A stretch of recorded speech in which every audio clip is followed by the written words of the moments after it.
Bismillahirrahmanirrahim. Assalamualaikum warahmatullahi wabarakatuh. Nah, kali ini teman-teman semuanya, saya ingin sedikit bercerita kepada teman-teman pengalaman saya yang telah saya lalui berbagai macam banyaknya. Saya mencoba aliran-aliran yang berbeda pendapat. Nah, cuma satu yang bisa saya dapatkan dari semua macam aliran yang saya coba, yaitu saya sangat merasa bahagia karena bisa mengenal dari yang satu ke satu yang lain. Nah, itu yang pertama yang membuat saya merasa sangat bahagia, karena setiap perbedaan itu memiliki ciri khas keunggulan masing-masing. Nah, ada yang golongan yang ini itu kuat berdakwah, ada yang golongan ini kuatnya zikirullah, dia zikirnya nggak putus. Nah, ada yang golongan ini dalam segi pendidikannya itu sangat bagus. Nah, saya pikir kenapa nggak semua ini disatuin gitu? Kenapa nggak disatukan untuk untuk mencapai tujuan kita semua? Tujuan kita cuma satu. Semua pendapat ini berbeda ini tujuannya cuma satu, yaitu mencari ridho Allah Subhanahu wa Ta'ala. Nah, kenapa nggak disatuin gitu? Nah, ternyata disinilah saya mendapatkan ilmu. Ternyata manusia itu dari kecil memang suka berbeda. Contoh, saya punya adik. Waktu kecil saya dibeli pistol mainan oleh ayah saya. Ya, waktu itu ayah saya beli 2, dikasih 1 sama adik saya. Dan adik saya pas nerima pistol, dia lihat pistol saya kan, lah kok sama nih pistol, kata adik saya. Aku nggak mau, aku mau ditukar ganti, nggak mau sama dengan abangnya. Nah, di sini saya baru ingat, baru paham gitu. Ternyata manusia itu dari kecil udah memiliki sifat berbeda. Ya, itu sama adik saya. Apalagi kalau bersama orang lain gitu, pasti banyak perbedaan. Nah, tapi itu nggak masalah oleh Allah Subhanahu wa Ta'ala. Perbedaan itu nggak masalah, indah perbedaan itu. Nah, makanya saya coba satu persatu masuk ke aliran ini itu. Ya, banyaklah aliran, dan saya merasa sangat indah sekali. Nah, terakhir saya mengikuti aliran yang benar-benar aliran itu ternyata ada di kampung saya. Aliran itu ternyata benar-benar ada di kampung saya, kuat sekali aliran ini. Nah, di Sumatera Barat. Nah, nanti bisa komen aliran apa yang lagi saya pelajari.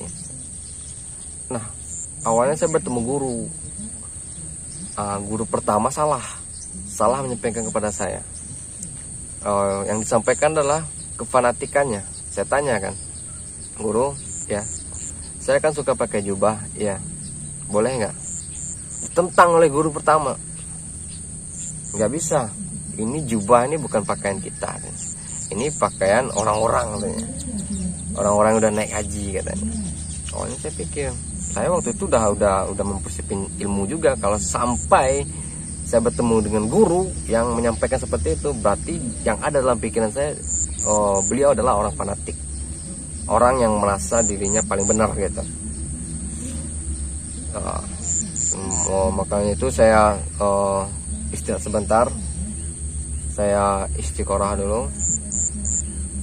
Selama hampir 1 bulan, 2 bulan, saya benar-benar merasa fana gitu. Saya nggak tahu nentuin arah jalan saya itu, nggak tahu lagi mau kemana. Dan saya bekerja waktu itu karena saya ingin vakum dulu dari penentuan aliran ini. Saya terus berharap pada Allah, mencari tuntunan dari Allah Subhanahu wa Ta'ala, mana yang cocok bagi saya. Saya bukan mencari yang paling benar, bukan mencari yang paling baik, karena udah banyak perbedaan kan. Saya terus berdoa, ya Allah, kasih saya yang cocok untuk saya. Ya. Walaupun saya diberi kesempatan untuk pergi ke Mesir kan, contoh saya menuntut ilmu ke Mesir atau ke Arab Saudi, kalau nggak cocok bagi saya nggak bakalan bisa, karena kalau di Arab Saudi itu kan harus bahasa Arab dulu gitu. Jadi saya sampaikan, dalam hati saya berdoa kepada Allah, cari yang cocok untuk saya. Terserah mau di mana, terserah, akan saya ikuti alurnya. Dan alhamdulillah saya dipertemukan oleh guru saya, dan itu tidak jauh dari kampung saya. Awalnya saya bertanyalah, guru, ya, saya mau belajar di sini, apa syaratnya? Apa kata guru saya itu? Syaratnya cuma satu katanya. Apa nih? Yang dalam pikiran saya, ini saya mau nyediain uang berapa nih gitu saya. Saya punya uang waktu itu nggak banyak kan. Ternyata guru saya cuma bilang satu katanya. Syaratnya cuma satu, mau ngaji. Udah, selesai. Pesannya cuma satu. Mau ngaji nggak? Mau. Iya, udah, langsung ngaji. Langsung saya berpikir, oh, ini kok beda dengan guru-guru lain gitu. Guru-guru lain biasanya kalau kita mau nuntut ilmu tuh persyaratannya banyak gitu kan. Apalagi kalau kita nuntut ilmu di modern, itu banyak persyaratannya.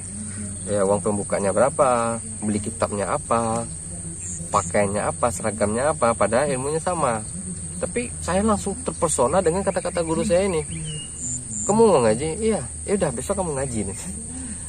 Langsung saya, oh, ini kok rasanya kayak ada bahagia gitu. Ada kebahagiaan yang merasuk ke dalam hati saya. Terus saya tanyalah, guru, saya sebelumnya, mohon maaf, saya sudah banyak mengikuti aliran, tapi saya cuma ikut-ikut saja gitu. Belajarnya pun itu nggak ke fokus, nggak ada fokusan. Palingan saya cuma temui guru ini, temui guru itu, tanya ini, tanya itu, nggak ada fokus. Terus apa yang mau kamu tanyakan? Saya tanya, saya suka pakai jubah katanya. Gimana tuh guru? Ya nggak apa-apa kata gurunya. Ya nggak masalah, itu kan pakaian sholat, ya nggak apa-apa. Langsung saya terpesona lagi. Enggak, dalam pikiran saya, ini guru benar-benar wawasannya sangat luas. Terus saya tanya lagi, guru, ya kalau saya lihat kan di golongan guru ini itu banyak yang nggak berjenggot gitu. Nggak tahu saya apa alasannya, nggak tahu itu. Nah, yang di pemahaman saya dari guru sebelumnya saya kesini, katanya ini jenggot dapat pahala gitu, ya, kita pelihara jenggot dapat pahala gitu. Betul katanya, ini sunnah Nabi katanya. Langsung saya terpesona. Saya lihat, guru kenapa nggak berjenggot? Ya, jenggot saya nggak tumbuh katanya. Oh, ya. Nah, inilah membuat saya, oh, ternyata inilah selama ini saya cari. Ini guru, ya, tidak ada merasa dirinya paling benar. Ajaran yang disampaikannya ini tidak ada sedikit pun menandakan ciri-ciri bahwasanya ini ilmu paling benar. Enggak seperti itu. Bahkan dia welcome ketika muridnya ingin berpendapat, ya, ingin mengeluarkan inspirasinya, ingin berbeda dengan guru. Ini guru benar-benar welcome. Disinilah saya merasa sangat nyaman sekali ketika menuntut ilmu bersamanya. Terus saya terus belajar bersama guru, dan akhirnya saya memahami yang selama ini saya salah-salahkan gitu.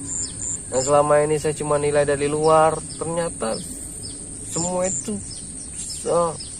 salah total. Apa yang dalam pikiran saya selama ini salah total. Ya. Dulu saya sering nyalahin, oh aliran itu, oh aliran apa ini, aku seperti ini, aku seperti itu. Dan disitulah saya akhirnya saya terharu, sedih. Ternyata selama ini saya benar-benar sudah mendapatkan sifat-sifatnya setan. Kan sifat setan cuma satu, ya, yang membuat dia terlempar ke dunia cuma satu, apa? Merasa dirinya paling benar, merasa dirinya paling baik, ya. Kenapa? Kalau di logika memang iya, ya, waktu setan nanya sama Allah, Azazil nanya sama Allah, aku ini diciptakan dari api dan dia dari tanah. Logikanya memang betul, ya, api lebih mulia daripada tanah, betul, memang betul. Tapi karena merasa paling benar, merasa paling mulia, ya, Allah nggak suka itu, langsung jadi lemper. Cuma itu masalah setan, merasa paling benar. Walaupun, ya, tuh Azazil, setan itu, iblis itu memakai ilmu Allah, setan itu, ya enggak? Setan bisa terbang pakai ilmu siapa? Ilmu Allah. Setan bisa menghilang pakai ilmu siapa? Pakai ilmu Allah juga. Setan bisa kesana kesini dalam sekejap pakai ilmu siapa? Ilmu Allah juga. Masalahnya cuma satu, dia merasa paling baik, dia merasa paling benar, ilmunya ilmu paling benar, ya, maka dilempar oleh Allah Subhanahu wa Ta'ala. Makanya kalau orang belajar mengaji itu harus wajib hukumnya mempelajari 20 sifat Allah Subhanahu wa Ta'ala. Wajib. Agar apa? Agar kita bisa memfanakan diri kita ini untuk tidak merasa paling baik, untuk tidak merasa ini karena saya, untuk tidak merasa oh ini kekuasaan saya. Ya, kita wajib mempelajarinya agar nggak masuk tuh bisikan-bisikan setan yang membuat kita menjadi sombong, ya.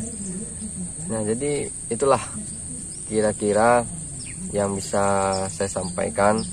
Dan untuk teman-teman yang lihat video ini, saya harap teman-teman bisa berbagi ilmunya kepada saya dan juga bisa mengkoreksi video-video saya jika ada kesalahan-kesalahan dari penyampaian saya atau kekeliruan saya dalam menyampaikan inspirasi saya di video ini. Assalamualaikum warahmatullahi wabarakatuh.